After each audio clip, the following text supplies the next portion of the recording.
मेरे प्यारे से protons army, a very warm welcome to today's session. This is Nikita ma'am, आपकी Niki ma'am, chemistry master teacher here at Vedantu. तो आज के सेशन में मैं फॉर्मूला शीट देने वाली हूँ of the chapter thermodynamics. Mostly मैंने जो इंपॉर्टेंट फॉर्मूलाज हैं वो कवर अप किए हैं इस पर्टिकुलर सेशन में। So अगर कुछ एडिशनल होगा, if at all it is left, we'll add it up in some other session, but mostly सारे important formulas आपके स्कूल लेवल के लिए it is more than enough. So अगर आप न्यू हो चैनल पे तो जरूर से चैनल को सब्सक्राइब करना। स्टार्ट करते हैं अमेजिंग सा सेशन एंड मेक श्योर करना कि ये सारे फॉर्मूलाज आप नोट डाउन कर लो। सबसे पहले एक इंपॉर्टेंट चीज कि जो यूनिवर्स है that is made up of system plus surrounding, मतलब कि सिस्टम प्लस सराउंडिंग मिलके यूनिवर्स बनाता है। सिस्टम एक ऐसा पार्ट होता है यूनिवर्स का जिसमें हम इंटरेस्टेड हैं, उसके अलावा जो रिमेनिंग चीज है दैट इज योर सराउंडिंग, और ये जो बाउंड्री है that separate system from its surrounding. तो system plus surrounding together constitutes the universe. ठीक है, ये बेसिक सी अंडरस्टैंडिंग है। नेक्स्ट आपका है डिफरेंट थर्मोडायनेमिक प्रोसेसेस। उसमें सबसे पहला है आपका आइसोथर्मल प्रोसेस, एक ऐसा प्रोसेस जिसमें टेम्परेचर कांस्टेंट होगा, विच मींस यहाँ पे dt की value will be equals to 0। ठीक है, आइसोबारिक प्रेशर, तो बार यहाँ पे लगा हुआ है टर्म, मतलब कि यहाँ पे प्रेशर कांस्टेंट होगा। सो यहाँ पे P की value is equals to constant, which means dP की value will be equal to 0 since pressure यहाँ पे कांस्टेंट है। ठीक है, then is your isochoric process, एक ऐसा प्रोसेस जिसमें वॉल्यूम कांस्टेंट होगा। ठीक है, वॉल्यूम कांस्टेंट होगा मतलब यहाँ पे आइसोकोरिक प्रोसेस में dV की value will be equals to 0।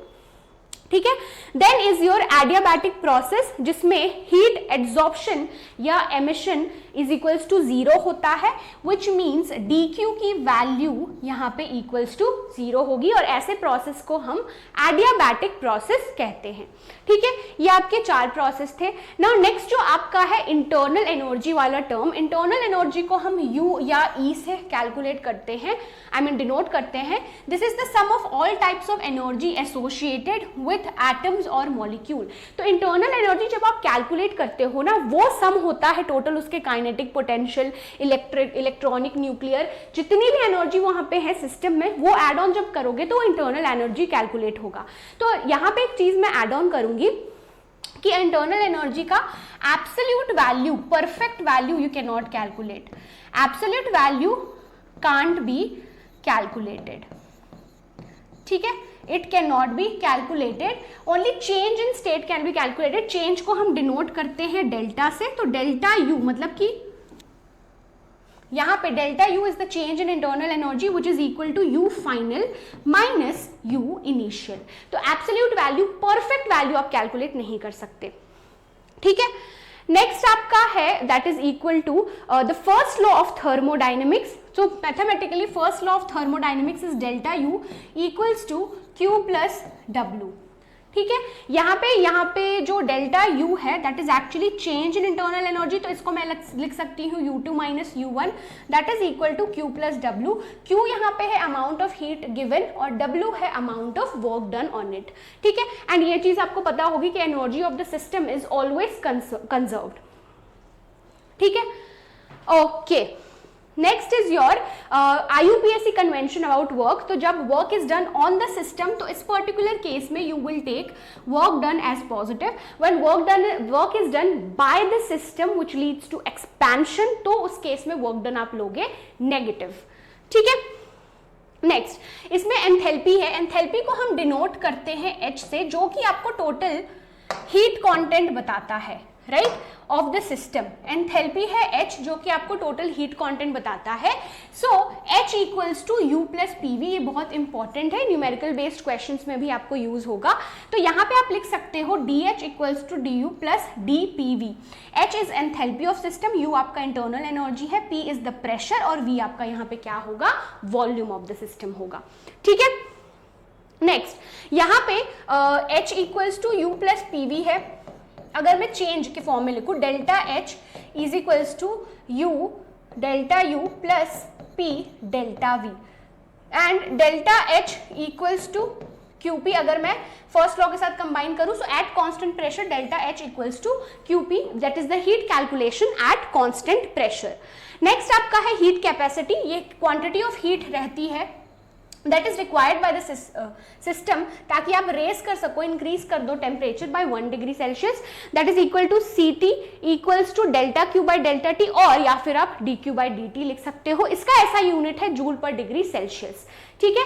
It will be extensive path function. So extensive property ऐसी प्रॉपर्टी होती है which depends on the mass of system. दो प्रॉपर्टीज हैं आपके, इंटेंसिव और एक्सटेंसिव। एक्सटेंसिव प्रॉपर्टी एक ऐसी प्रॉपर्टी होती है which depends on the mass of the system. तो ये एंथैल्पी हो गया, एंट्रोपी हो गया, that depends on the mass of the system. तो ये एंथैल्पी, एंट्रोपी दोनों आपके एक्सटेंसिव प्रॉपर्टीज होते हैं, ठीक है। नेक्स्ट आपका है आपका मोलर हीट कैपेसिटी। तो उसको आप डिनोट, ये जो स्मॉल m है ना, this is the sign of molar, so it's molar heat capacity which is the ratio of delta Q by N delta T, या फिर आप लिख सकते हो dQ by N dt। इसका ऐसा यूनिट है joule per mole per kelvin. So dQ की वैल्यू आप लिख सकते हो NCM delta T, ठीक है। This is your molar heat capacity. Next आपका है स्पेसिफिक हीट कैपेसिटी, जो कि heat required to reach to raise the temperature of unit mass. Unit mass में हमने यहाँ पे अमाउंट ऑफ सब्सटेंस लिया है 1 ग्राम बाय 1 डिग्री सेल्सियस। तो that is denoted by S which is again equal to delta Q by M delta T। इसको फिर dQ by M dt के फॉर्म में आप लिख सकते हो। ऐसा यूनिट होता है जूल पर ग्राम पर केल्विन, ठीक है। अब relation between specific heat capacity and molar heat capacity यहाँ पे आपका होता है CM equals to S multiplied by M। तो जो आपका CM क्या है, that is your molar heat capacity, S is your specific heat capacity, और जो कैपिटल M है that is your molar mass of the substance. Okay, now relation between CP and CV, ये भी काफी इंपॉर्टेंट है। From the equation we know that Q equals to NC delta T। अगर मैं constant pressure के बारे में बात करूं तो यहाँ पे P लग जाएगा, NCP डेल्टा T आ जाएगा, वही चीज यहाँ पे लिखी हुई है। एंड ऑल्सो हमने वैल्यू ऑफ H कैलकुलेट की है which is equal to NCP delta T, वो एंथैल्पी की वैल्यू है। अगर मैं कांस्टेंट वॉल्यूम में कैलकुलेट करूं तो मैं क्या लिखूंगी, QV equals to NCV delta T। तो ये वैल्यू जो आया है that is equal to change in internal energy which is equal to CV delta T, क्योंकि यहाँ पे हमने वैल्यू कैलकुलेट की ना कांस्टेंट प्रेशर के लिए या आपका कांस्टेंट वॉल्यूम के लिए। सो हियर जो आपका Q का वैल्यू है that is equal to the change in internal energy, ठीक है। नाउ यहाँ पे difference between delta H and delta U, यहाँ पे इंपॉर्टेंट चीजें आपको दी गई, दिस तो वी हैव ऑलरेडी डिस्कस्ड। अगर substance is not undergoing chemical reaction या फेज चेंज तो उसमें आप यूज कर सकते हो delta H equals to delta U plus NR delta T। अगर केमिकल रिएक्शन है so that is equal to enthalpy equals to internal energy plus delta NG। Delta NG आपका क्या है, number of mole of gaseous products minus gaseous reactant R multiplied by T, ठीक है। Now यहाँ पे आपको पता है अगर मुझे यहाँ पे n की वैल्यू है, अगर मुझे 1 मोल के लिए कैलकुलेट करना है तो n की वैल्यू विल बी 1। तो delta H equals to delta U plus P delta V, delta H equals to delta U plus delta RT। Now putting the value of delta H and delta U, ठीक है। तो delta H की value हमने अभी calculate की which is CP delta T, delta U NCV delta T। तो यहाँ पे CP हमने पुट किया CV plus R। So basically आप यहाँ पर से डेल्टा T की वैल्यू आई मीन कॉमन ले सकते हो। तो क्या आएगा, CP equals to CV plus R, CP minus CV equals to R। ये काफी इंपॉर्टेंट रिलेशन है, आपसे बहुत सारे न्यूमेरिकल बेस्ड क्वेश्चंस भी आते हैं। नेक्स्ट आपका है पॉइजन्स रेशियो। तो ये जो गामा है that is the ratio of CP by CV। तो इससे ये बाकी दोनों रिलेशन भी डिराइव किया गया। अगर आपको याद नहीं करना है तो आप इसको इस तरीके से लिख सकते हो, जैसे कि gamma equals to CP by CV। अभी हमने देखा CP minus CV equals to R, right. अब यहाँ पर से मैं ये लिख सकती हूँ ये वाली इक्वेशन से CP equals to gamma CV। तो वो वैल्यू यहाँ पे पुट कर दो, gamma CV minus CV that is equals to R। तो मैं यहाँ से CV कॉमन ले सकती हूँ, gamma minus 1 equals to R। तो यहाँ से अब मैं CV की वैल्यू कैलकुलेट कर सकती हूँ। गामा माइनस 1 अगर राइट हैंड साइड शिफ्ट करूंगी that is equal to R upon gamma minus 1, ठीक है। तो ये R के फॉर्मेट में है, गामा के फॉर्मेट में CV equals to R upon gamma minus 1। इसी तरीके से आप CP की भी वैल्यू कैलकुलेट कर सकते हो, राइट। वो आपका आएगा gamma R upon gamma minus 1, ठीक है। नेक्स्ट अगेन बहुत बहुत इंपॉर्टेंट टेबल है। कभी आपको मोनोएटॉमिक मॉलिक्यूल, डायटॉमिक, पॉलीएटॉमिक देगा तो आपको एटलीस्ट CV की वैल्यू अगर आप याद रख लोगे ना तो CP minus CV equals to R होता है, तो आप CP की वैल्यू वैसे भी कैलकुलेट कर सकते हो। तो मोनोएटॉमिक के लिए 3/2R, ठीक है। देन फॉर डायटॉमिक या linear polyatomic 5/2R, non linear polyatomic के लिए 3R होता है। Cp की वैल्यू आप कैसे कैलकुलेट कर सकते हो? We know Cp minus Cv equals to R। मुझे Cv की वैल्यू पता है, यहाँ पे पुट करके पुट इट टू R के टर्म में आएगा तो एड ऑन होगा तो Cp की वैल्यू निकल गई। Cp Cv दोनों की वैल्यू पता है तो gamma equals to Cp by Cv होता है। ठीक है, नाउ रिवर्सिबल आइसोथर्मल प्रोसेस के लिए change in internal energy 0 and delta H equals to 0। तो यहाँ पे जो वर्क डन रिवर्सिबल होगा that is integration of V1 to V2 pressure of gas dV। This is for work done of reversible process. Ideal gas है तो PV equals to nRT लगाओगे, right. So P of gas अगर V को आप उस side ले जाओगे तो आएगा nRT बाई V। तो बेसिकली ना आप इसमें फाइनल टर्म याद रखना। तो ये आपका फॉर्मूला शीट वाला सेशन है, इन डिटेल अगर मैं जब पढ़ाऊंगी आई विल एलैबोरेट इट। ठीक है, तो work done of reversal is minus nRT ln V2 by V1। अगर मुझे ln हटाना है minus 2.303 RT log of V2 by V1। अगर प्रेशर के टर्म में लिखोगे तो P1 by P2।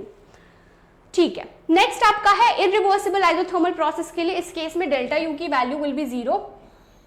So Q irreversible is equals to negative of minus work done irreversible. तो वर्क डन इरिवर्सिबल क्या होगा, कैसे कैलकुलेट करते हैं हम माइनस पी डीवी। तो माइनस पी एक्सटर्नल, डीवी आपका final volume minus initial volume.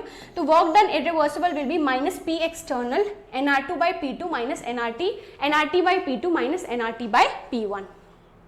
ठीक है, next is your adiabatic process में। तो एडियाबैटिक प्रोसेस के केस में कोई हीट चेंज नहीं, एक्सचेंज नहीं होता between system and surrounding. So in this case Q की value will be 0। First law है आपका delta U equals to Q plus W। तो यहाँ पे Q की वैल्यू, अगर U की वैल्यू लेस देन 0 है, T की भी, तो यहाँ पे जो फाइनल टेम्परेचर है will be less than the initial temperature. Cooling होगा, यहाँ पे वर्क डन की वैल्यू नेगेटिव होगी, इसमें पॉजिटिव होगी। यहाँ पे final temperature will be greater than T1। Next is your isothermal free expansion. तो यहाँ पे टेम्परेचर कांस्टेंट होगा, work done 0, change in internal energy 0। Delta U equals to Q plus W है, तो यहाँ पे डेल्टा यू की वैल्यू भी 0 है, इसकी भी वैल्यू 0 है, तो Q की वैल्यू भी 0 होगी। एक isothermal free expansion of an ideal gas adiabatic भी होता है। एडियाबैटिक फ्री एक्सपेंशन में W की वैल्यू 0, Q की वैल्यू 0। अगर आप फर्स्ट लॉ लगाओगे, इसकी वैल्यू 0 है, इसकी वैल्यू 0 है, मतलब डेल्टा U की भी वैल्यू 0 है, राइट। अब डेल्टा U आप लिख सकते हो NCV डेल्टा T, पर डेल्टा T की वैल्यू 0 है। ठीक है, तो T1 माइनस T2 आपका 0 होगा, तो मतलब कि यहाँ पे T1 इक्वल्स टू T2 होगा। ठीक है, this is isothermal as well. Calculation of molar heat capacity, जिसको हम डिनोट करते हैं CM से, that is the ratio of dQ by dt and we know du equals to dQ plus dW। तो अगर मैं dQ का टर्म लिखूंगी, dW को बेसिकली मैंने इस साइड ले आया, तो that is equal to dQ equals to du minus dW। अब यहाँ पे एक और चीज एक आप कर सकते हो, dQ equals to du plus P DV, क्योंकि वर्क डन आपका क्या होता है, वर्क डन है माइनस पी डीवी, तो माइनस माइनस आपका प्लस हो जाएगा। तो मोलर हीट कैपेसिटी यहाँ पे क्या आएगा, that is equal to du plus P DV by dt। ठीक है, हाँ ठीक है। सो अब यहाँ पे इंडिविजुअली करके लिखोगे तो क्या आएगा, CM equals to du by dt plus P DV by dt। ठीक है, अब ये du बाई dt, ये आपको CV पता है हमें, CV delta U equals to NCV dt, तो वो आपका CV हो गया plus P DV by dt। तो ये molar heat capacity equals to CV plus P DV by dt। ठीक है, so that is it for today's session. I hope मैंने मोस्ट ऑफ द चीजें कवर कर ली। एक और आपका जो रह गया है, that is equal to delta G equals to delta H minus T delta S। तो अगर डेल्टा G की वैल्यू लेस देन 0 होती है तो आपका रिएक्शन स्पॉन्टेनियस होता है। ठीक है, so that is it from my side. कुछ ऑल्सो सेट ऑफ फॉर्मूलाज होंगे तो we will cover it maybe in the second part. अगर आप न्यू हो चैनल पे तो जरूर से चैनल को सब्सक्राइब कर देना। See you soon with yet another amazing session. Bye bye, happy learning, take care.